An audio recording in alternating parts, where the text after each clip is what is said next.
শীত মানেই পিঠাপুলির দেশ, আর পিঠা খাবো না সেটা তো কখনো হতে পারে না। এখানে আমি আতপ চাল এবং হয়েছে ভাতের যে চালটা মিনিকেট, সেটা ভিজিয়ে রেখেছিলাম প্রায় 4 ঘন্টার মতো।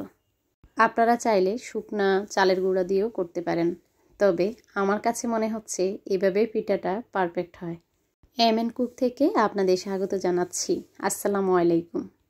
আমি যে টিপসগুলো ফলো করে এই পিঠাটা বানিয়েছি, আশা করি আমার টিপস ফলো করলে নতুনরাও এই পিঠা বানাতে পারবেন। পিঠা বানাবো আর আপনাদের সাথে কিছু কথা শেয়ার করব, যা নতুনরা পিঠা তৈরি করাতে উৎসাহ পাবেন। এখানে আমি চালগুলা ব্লাইন্ড করার জন্য কুসুম গরম পানি নিয়েছি। পানিটা এমন দিয়েছি আমি একটা আঙ্গুল ডুবিয়ে রাখতে পারি, এরকম কুসুম কুসুম। যাই হোক, ব্লাইন্ড হয়ে গিয়েছে। এই পর্যায়ে আমি লবণ দিয়ে ভালো করে আটাটা মতে নিব। সংসারের এত বছরও আমি কখনো ভালো চিতই পিঠা বানাতে পারিনি। ওদিন আমার এক ভাবির রেসিপি ফলো করে আমি এই পিঠাটা বানাতে সক্ষম হয়েছি। আমি তো মহা খুশি। আপনারা যারা চিতই পিঠা বানাতে পারছেন না, আপনারাও এভাবে বানিয়ে নিন, খুশি হয়ে যাবেন।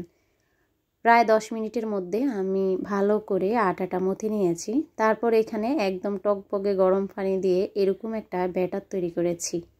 বাস, আমার ব্যাটার কিন্তু রেডি হয়ে গিয়েছে। এখন আমি সাধারণ যে ভাজা পোড়া করি এরকম একটা দস্তার কড়াই বসিয়ে দিয়েছি, আর এটাতেই সুন্দর চিতই পিঠা উঠে যাবে।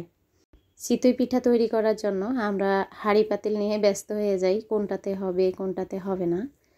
তো আপনাদেরকে কথা দিচ্ছি, পিঠা কিন্তু খুবই সুন্দর হবে। প্রথম পিঠাটা এইভাবেও তেমন একটা ফুলে না, সব সময় দেখবেন। তো আলহামদুলিল্লাহ দ্বিতীয় পিঠাটা আমি আপনাদেরকে দেখাচ্ছি। দেখেন, মাশাল্লাহ অনেকটাই ফুলে গিয়েছে। আমি আপনাদেরকে কথা দিচ্ছি, আমি যেভাবে পিঠার ব্যাটারটা রেডি করেছি ঠিক এইভাবে করবেন। এরকম ফুলকো ফুলকো পিঠা কিন্তু আপনিও তৈরি করতে পারবেন। প্রত্যেকটা পিঠা অনেক সফট হয়েছে। এই যে দেখেন, ভিতরে কোনো কাঁচা নেই, একদমই মৌমাছির বাসার মতো খাসখাস হয়েছে। চিতই পিঠা মানে একটু ভর্তা, একটু চাটনি। আমি এখানে ধনিয়া পাতা চাটনি করার জন্য রসুন এবং পেঁয়াজ, কাঁচামরিচ দিয়ে দিলাম অনেকগুলা ধনিয়া পাতা। ধনিয়া পাতাটা আপনারা চাইলে টেলে নিতে পারেন, তাহলে সেটাতে পানি থাকবে না। তো আমি টেলে নেইনি, যেহেতু আমি এখনই খেয়ে ফেলবো। সাথে লবণ দিয়ে ব্লাইন্ড করে নিয়েছি। আর এই তো এখানে কিন্তু আমি পিঠাগুলো বানিয়ে নিচ্ছি। আর দেখতেই পাচ্ছেন, পিঠা আস্তে আস্তে যত পরিমাণ বাড়ছে ততই কিন্তু পিঠাগুলো ফুলকো হচ্ছে। আমি কখনো এমন পিঠা তৈরি করিনি।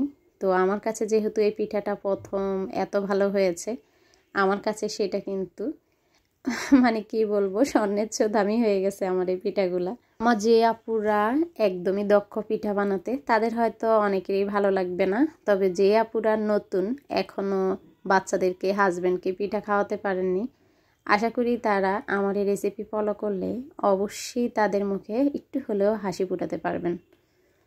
পুরো শীত জুড়ে পিঠা খাই, কিন্তু সেটা কিনে কিনে। তো আলহামদুলিল্লাহ, যেহেতু এখন এই প্রসেসটা পেয়েছি, তাহলে আর পিঠা কিনে খেতে হবে না। অন্তত নিজে বানিয়ে বাচ্চাদের সামনে পিঠাটা দিতে পারবো। এদিকে আমার চাটনিটাও একদমই রেডি হয়ে গিয়েছে। তো আমার কিন্তু পিঠা বানানো হচ্ছে আর কি। তো ভাবছি যে কটা বানানো হয়েছে গরম গরম বাচ্চাদেরকে ডাকলাম, তোমরা খেয়ে নাও। তো এখন আমি পিঠা খাবো, আমার বাচ্চাদেরকেও ডাকলাম।